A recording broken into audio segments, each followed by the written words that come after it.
Here's a question for you. Since Israel, as you said, does not want to give up the land because they don't trust that Palestinians will not attack them, why then not give all Palestinians Israeli citizenship? Why not create one truly multicultural country made up of descendants of Abraham, which both Palestinians and Israelis are? Why continue to actually treat one different to the others? I mean, I could literally give you examples of Ethiopian Jews, Ethiopian Jewish women who were forced, and as you know, who were forced into forced abortion. Okay, yes, there were. I mean, you want me to find a link to read that to you? I will find a link and read it out. But you know that there's apartheid. When I was in Israel, one of the things that I did, and I did speak to a black woman there, and you wouldn't have known. The people that took me there wouldn't have known. She was serving or something, and I was able to get from her how she feels. And no, she didn't feel that she had equal rights at all, but she couldn't say that. So one of the things she did was, you default to what you've got because that is where you live. So let's come back to the Palestinians.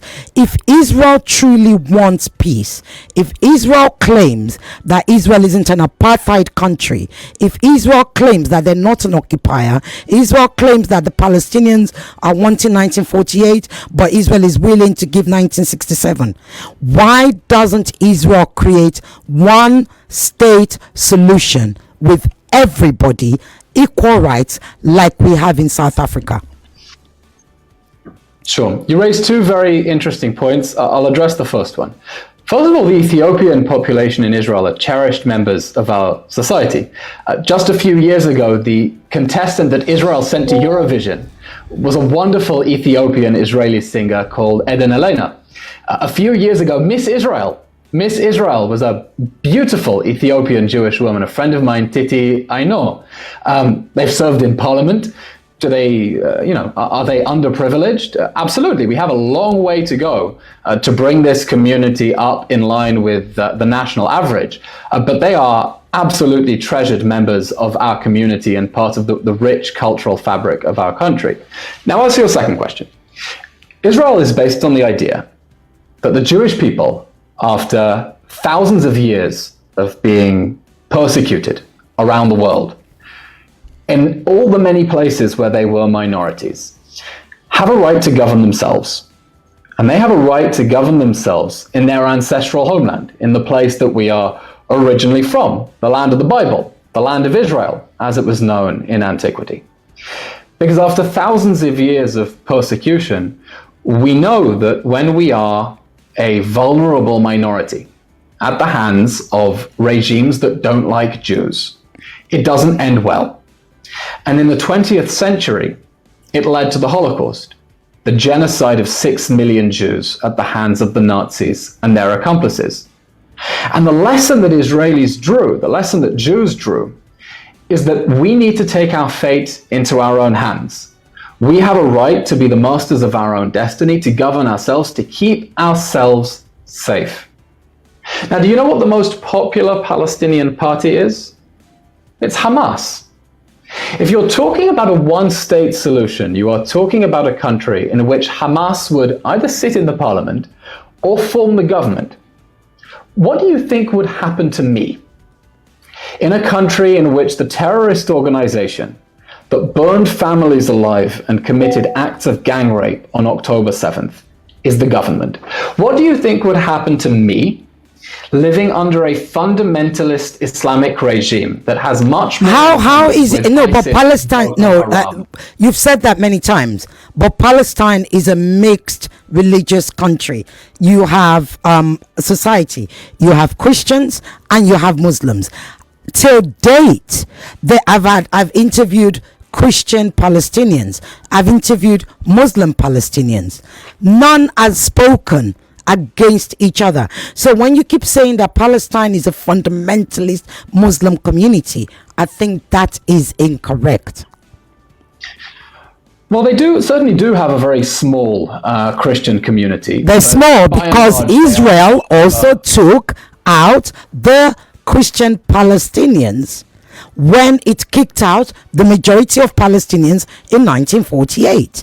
In fact, the Reverend of Jerusalem, I think it is, he actually said, I think that's his title, he said there are just 1,000 Christians left in Jerusalem.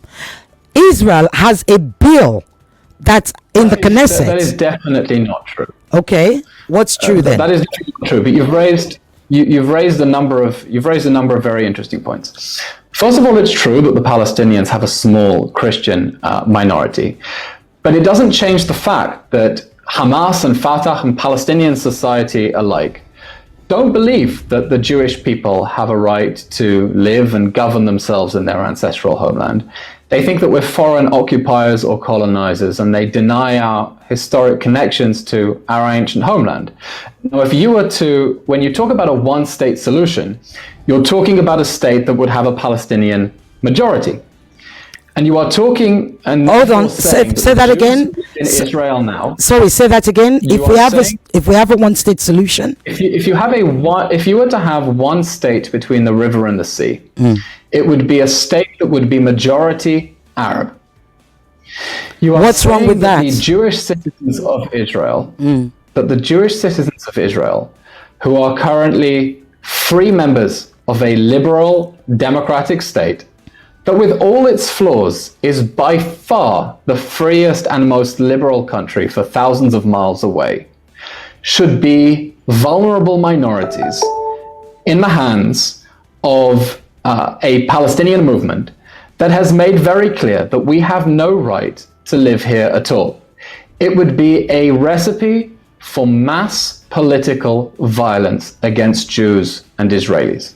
That is why we say, as Israel, we want to be able to separate from the Palestinians. Israel's official policy is, we want to give the Palestinians all of the rights to govern themselves, but none of the rights to threaten us, because the most important thing for us is literally, how do we stay alive? Okay. How do we keep ourselves safe in a region surrounded by people who want to kill us? And I truly believe, and I have hope, I really do have hope after October 7th, that one day we will find a Palestinian leader who is brave enough to say that the Jewish people have a right to live and to have a state of their own in their ancient homeland, and they want to live next to Israel and not instead of it. Okay. And on the day that we have a Palestinian leader who's able to say that, I truly believe we'll be able to make peace with our neighbors. Okay,